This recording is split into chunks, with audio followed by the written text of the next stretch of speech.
બીજે મેડિકલમાં second year એમબીબીએસમાં અભ્યાસ કરું છું.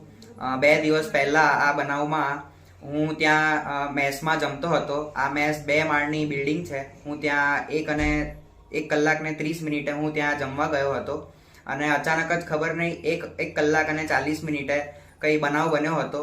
એ મને સહેજ પણ ખબર નથી શેનો બનાવ છે. આખો જોરથી અવાજ આવ્યો હતો અને ખૂબ જ ભયનો માહોલ હતો. ત્યાં નીચે બધા દોડતા નજર આવ્યા હતા અંદર મેસમાં ગ્રાઉન્ડ ફ્લોરમાં. અને હું સીધો ફટાફટ ત્યાં નીચે ડાઇનિંગ ટેબલમાં બચવા માટે જતો રહ્યો હતો અને પછી 2-3 સેકન્ડ પછી મેં બધાને આજુબાજુ દોડતા જોયા હતા. તો હું ત્યાંથી બચવા માટે સીધો બારીમાંથી કૂદીને બહાર ભાગી ગયો હતો અને બહાર જઈને જોયું તો ત્યાં મને એવું બહાર આખો ધુમાડો હતો.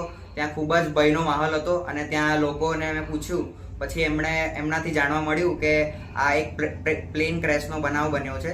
તો આ પ્લેન ત્યાં આગળ 1 કલાક અને 40 મિનિટે આવી રીતે ક્રેશ થયું એવું મને બહાર જઈને ખબર પડી હતી. અને અમે ત્યાં જલ્દી ફટાફટ દોડીને એકદમ દૂર જગ્યાએ જતા રહ્યા હતા અને આજુબાજુ પણ બધી અફરાતફરી હતી અને બધા દોડવા લાગ્યા હતા.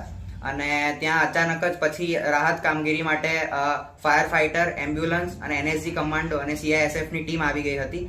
અને પછી અમે પણ અમારું જે પણ કંઈ વાહન લઈને ત્યાં આગળ બચાવ કામગીરીમાં અમે લાગી ગયા હતા.